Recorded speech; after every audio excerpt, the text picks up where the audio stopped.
स्वागत है आपका हमारे चैनल में। मैं रानी गुप्ता आपके साथ और बड़ी खबर अरविंद केजरीवाल से जुड़ी हुई आ रही है। दरअसल अरविंद केजरीवाल और आम आदमी पार्टी के तमाम नेताओं ने एक विक्टिम कार्ड खेलने की कोशिश की और इसका सीधा आरोप बीजेपी पार्टी पर लगाते हुए नजर आए हैं। दरअसल वडोदरा में देखा गया कि जहां पर अरविंद केजरीवाल ने शिक्षा को लेकर के संवाद किया था, अभी कुछ दिन पहले ही वो जो हॉल है वो इलीगल पाया गया है और इसको लेकर के गुजरात की नगर पालिका ने कार्रवाई की और बुलडोजर लेकर के उस निर्माण को ध्वस्त करने के लिए पहुंच गई। अब इस चीज का वीडियो आम आदमी पार्टी ने अपने ट्विटर हैंडल पर शेयर किया और इसी के साथ ही उन्होंने कैप्शन दिया कि बीजेपी उनकी जीत जो होने वाली है, सर्वे के जो आंकड़े आ रहे हैं उससे घबरा चुकी है और बौखलाहट में यह कार्रवाई करने जा रही है, निर्माणों को ध्वस्त किया जा रहा है। लेकिन जब इसकी सच्चाई चेक की गई तो ये पता चलता है कि ये जो निर्माण है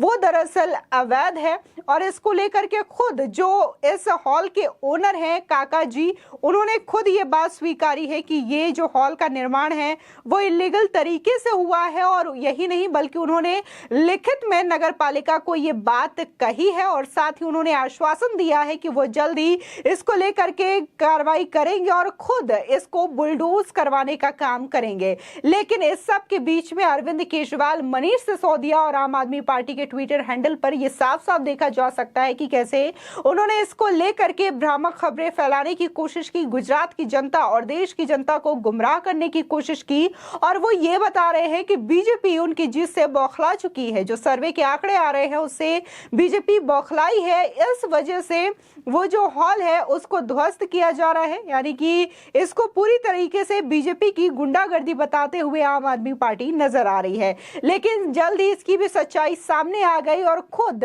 जो उस इलीगल हॉल के जो मालिक हैं वो सामने आते हैं और बकायदा लिखित में ये बातें बोलते हैं कि हाँ ये अवैध निर्माण है और मैं खुद इसको लेकर के एक्शन लूंगा और जल्द ही इसको बुलडोज करा दिया जाएगा। आपको बता दें कि मनीष सिसोदिया और अरविंद केजरीवाल दोनों ने ही इसको लेकर के शेयर किए हैं पोस्ट और अपने ट्विटर पर लिखा है। आपको बता दें कि इसको लेकर के अरविंद केजरीवाल लिखते हैं, वडोदरा में गुजरात के बच्चों की शिक्षा पर बात करने के लिए जिस नवनीत काका जी ने अपना पार्टी हॉल हमें दिया था, आज बीजेपी की सरकार उनकी प्रॉपर्टी तोड़ने के लिए बुलडोजर लेकर पहुंच गई है। क्या देश में गुंडागर्दी चलेगी?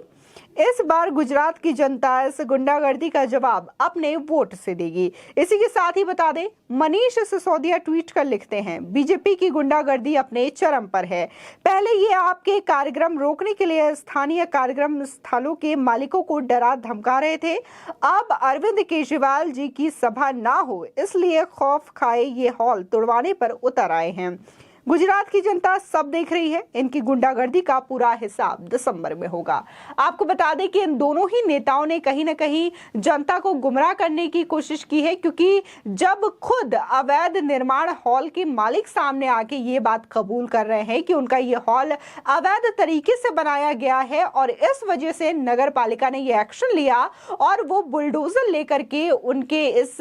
हॉल को ध्वस्त करने के लिए आई है, जिसके बाद उन्होंने खुद कहा कि वो इस पर कार्रवाई करेंगे और इस मकान को, इस अवैध हॉल को ध्वस्त करवा देंगे। लेकिन इसके बावजूद आम आदमी पार्टी सरकार जो है इस तरीके से जनता को गुमराह करने का काम कर रही है। वहीं इन सब के बीच में एक पुराना वीडियो भी वायरल हो रहा है जिसमें दिखाई दे रहा है कि कैसे मनीष सिसोदिया आम आदमी पार्टी का प्रचार करने के लिए गुजरात पहुंचे हैं और इस दौरान उनके जो एक कार्यकर्ता है वो जोर जोर से अनाउंसमेंट करते हुए ये दिखाई देते हैं और कहते हैं कि तमाम बीजेपी के लीडर्स की संपत्तियों को जब्त किया जाएगा और फिर गुजरात की जनता को 5 सालों तक फ्री बिजली दी जाएगी, चिंता मत करिए। यानी कि उनके पास जो ये रेवड़ी कल्चर है, फ्रीबीज का कल्चर है, उनके पास आइडिया तो है कि कैसे वो फ्री में लोगों को लुभावने वादे दे करके अपना वोट हासिल कर लेंगे, लेकिन उसके बाद का डाटा और प्लान उनके पास नहीं है कि अगर वो वादा करते हैं गुजरात की जनता को कि वो फ्री बिजली देंगे